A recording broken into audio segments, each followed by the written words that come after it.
Hello guys. तो इसमें हम जो कंपनी डिस्कस करने वाले हैं ये आपको 100% पता नहीं होगी। और कितने लोगों को पता है मुझे कमेंट सेक्शन में बताओ। ये इस पर्टिकुलर स्टॉक तो हम देखेंगे और निफ्टी का एक इम्पॉर्टेंट लेवल है जो मुझे डिस्कस करना है, वो नीचे की तरफ है और वो आने के चांसेस ज़्यादा है, तो वो भी हम इस वीडियो में डिस्कस करेंगे एंड में। पहले हम चार्ट पे आ जाते हैं। अब देखो ये जो पर्टिकुलर शेयर है ये 80 रुपीज़ 80-85 रुपीज़ का हाई लगा के अभी 19 रुपीज़ पे ट्रेड करा हुआ। 19 पे ये देखो स्ट्रक्चर जो बना है बहुत लंबा कंसोलिडेशन है।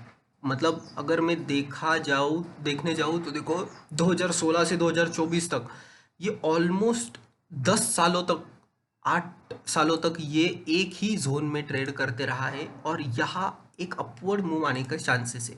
अब हम इतना पीछे नहीं जाते, हम 2020 से कैलकुलेट करेंगे। 2020 से अगर मैं कैलकुलेट करने जाऊँ तो देखो एक बॉक्स के अंदर ट्रेड करा है। जैसे ही ये बॉक्स का ब्रेकआउट होगा इसमें एक ऊपर की मूव आएगी, पर हमें तब तक का वेट करना है क्या? नहीं, हमें इसमें थोड़ा थोड़ा क्वांटिटी अभी बाय करना है। क्यों? क्योंकि ये पहले तो एक बहुत छोटा शेयर है, इसमें आप मतलब 100 क्वांटिटी भी लोगे तो 1900 रुपये का आपका टोटल इन्वेस्टमेंट होगा, जो कि आपको लंबे अवधि के लिए रखना है, 2-3 साल के लिए रखना है, और कंपनी प्रॉफिट भी कर रही है तो मैं आपको वो भी दिखाऊंगा। अब यहाँ देखो, ये अगर आपने समझ लो 19 रुपए पे बाय किया तो आपका स्टॉप लॉस कितना होगा? 10 रुपए का, मतलब 9 रुपए की रिस्क। 9 रुपए की रिस्क लेना है इसमें, 9 रुपीज़ की रिस्क। और ऊपर टारगेट हम इसमें सीधा रखेंगे, फर्स्ट टारगेट हमारा 37 रुपीज़ का और सेकेंड टारगेट 75 रुपीज़ का। 37 और 75 रुपीज़ के टारगेट के लिए ये पर्टिकुलर कंपनी हमें होल्ड करनी है। अभी एक बॉक्स पैटर्न बना है, बॉक्स का ब्रेकआउट भी होगा। यहाँ देखें तो एक एज पर पिवोट यहाँ पे एक अपसाइड मूवमेंट आ गई, तो हम बहुत कंजर्वेटिव ट्रेडर हो आप तो आप ये भी स्टॉप लॉस रख सकते हो, मतलब 13 रुपए का भी स्टॉप लॉस रख सकते हो। 13 रुपीज़ का स्टॉप लॉस और ऊपर 37 से 75 तक के टारगेटिंग। सेकेंड में आपको ये लिख के देता हूँ, कन्फ्यूजन ना हो।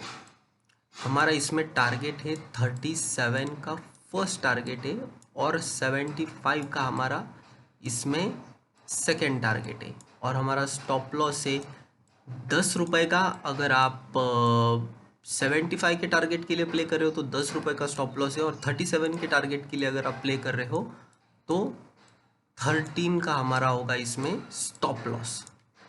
तो अब ये कंपनी करती क्या है? अब देखो इनका बिजनेस समझ लो अच्छे से। फर्वेंट सिनर्जीज 57 करोड़ की नैनो कैप कंपनी, 175 का पी, काफ़ी महंगा। 14 की बुक वैल्यू, तो बुक वैल्यू के थोड़ा सा ऊपर ट्रेड करी, ज़्यादा नहीं करी। और इसकी फेस वैल्यू भी 10 है। और ये कंपनी, इसके ऊपर डेब्ट टू इक्विटी रेशियो 0 है, तो कोई कर्जा वाली बात नहीं है। अब 2012 की ये कंपनी, इनका बिजनेस है फूड एंड फाइनेंस। अब देखो, company use to deal in pharmaceutical and chemical products, import export, trading and distribution of various chemical solvents, API, intermediates, other bulk drugs. तो थोड़ा फार्मा से भी आया, केमिकल से भी आया, इंपोर्ट एक्सपोर्ट का इनका टोटली काम है। फूड डिवीजन में क्या करती है? ट्रेडिंग ऑफ आलमंड्स, ये फूड डिवीजन से। आप फाइनेंस में fund lending, investing and fix term deposit and similar securities, इनका काम है। अब company generated it's business from operation, जो FY22 में 98% इनका बिजनेस से रेवेन्यू है, तो जो कि अच्छी बात है बिजनेस से। और 2% इनका अदर इनकम है सिर्फ। यहाँ चेंज ऑफ KMPS हुआ है। यहाँ Vishal Shah and associate retired as statutory auditors of company and were replaced by SH दामा एंड एसोसिएट। तो चलो ये ठीक है। और बाकी देखा जाए तो इसमें कुछ नहीं है, पर इसका काम देखो कहाँ का है। Pharmaceutical and chemical products, import export और trading and distribution of various chemical solvents and API, intermediates and other bulk drugs, ये इनका मेनली काम आ जाता है। अब ये कंपनी अपने 200 DMA को देखो कैसे सपोर्ट कर रही है। ये जो नीचे की लाइन है 200 DMA की है। यहाँ देखो, यहाँ सपोर्ट लिया, ऊपर भाग गई, फिर गिरी, यहाँ सपोर्ट लिया, ऊपर भाग गई, फिर गिरी, यहाँ सपोर्ट लिया, ऊपर भाग गई, यहाँ गिरी, सपोर्ट लिया, ऊपर, यहाँ गिरी, सपोर्ट लिया, ऊपर। तो बहुत ही आपको अगर करना है तो 17 रुपए का भी स्टॉप लॉस रखते हो, सिर्फ 2 रुपए नीचे का स्टॉप लॉस आप इसमें रख सकते हो। और 2 रुपए का stop loss, I don't think 2 रुपए का स्टॉप लॉस इसमें कुछ मैटर करता है इतना। लंबे अवधि के लिए इसमें रख सकते हो।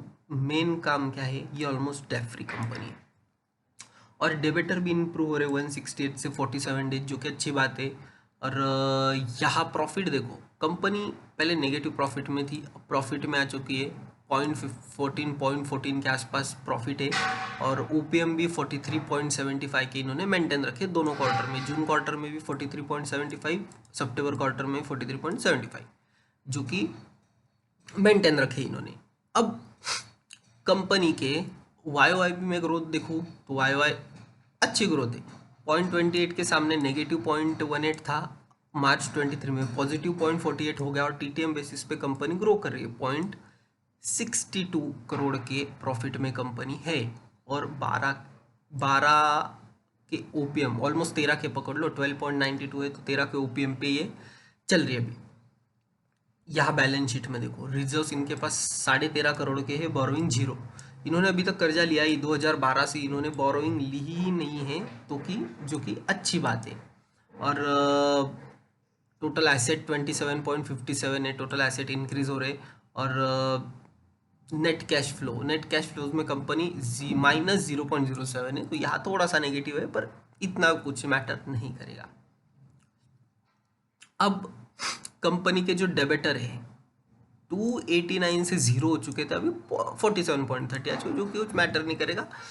इजीली ये कंपनी अचीव करेगी और भी जाके आगे जाके ये डेबिटर कम हो जाएंगे। यहाँ सबसे इंपॉर्टेंट बात, प्रमोटर के पास देखो 73.33% स्टेक है।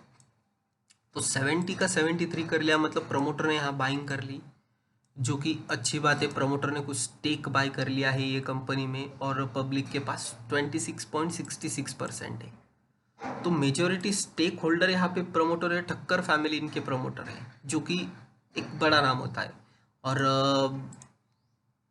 यहाँ देख सकते हो नवंबर में इन्होंने 14 रुपीज़ पे बाय किए, 14 रुपीज़ पे बाय किए, 8 रुपीज़ पे बाय किए हैं, 16 रुपये पे बाय किए 2020 में। तो कंपनी कंटिन्यू कुछ ना कुछ तो कर रही है। और मेरे हिसाब से आने वाले टाइम में ये बढ़ेगी, इसकी वैल्यू 75 रुपीज़ के आसपास भी चले जाएगी। देखते देखते ये कंपनी चल जाएगी और आपके हाथ से ये शेयर निकल जाएगा। तो मेरे हिसाब से ये बहुत ही लंबा कंसोलिडेशन है। अगर ये बॉक्स को मैं कुछ एडिट करके, मतलब एक सेकेंड यार, बॉक्स किधर है, हाँ, यही बॉक्स को मैं अगर एडिट करता हूँ यहाँ से, तो आप देख सकते हो कंपनी में और पोटेंशियल लगेगा। ये जो लेवल है, इतना बड़ा लंबा कंसोलिडेशन, ऑलमोस्ट 8-9 साल का कंसोलिडेशन से ये जो चलेगी, तो ये 100+ भी जा सकता है। तो ऐसे जो शेयर्स है, इसे आपको होल्ड करना है लॉन्ग टर्म के लिए। लॉन्ग टर्म में पैसा बनेगा, इन्वेस्टमेंट अभी कम होगी, तो इसमें आप स्टेक भी लेके रख सकते हो ऐसी कंपनी। और टिकर टेप पे भी देखे तो देखो प्रॉफिटेबिलिटी हाई है, कंपनी की प्रॉफिटेबिलिटी हाई है, रेड फ्लैग लो है, एंट्री पॉइंट एवरेज है, अभी इतना नहीं बढ़ा है पर एवरेज एंट्री पॉइंट है। 2023 में इनके प्रॉफिट आए थे।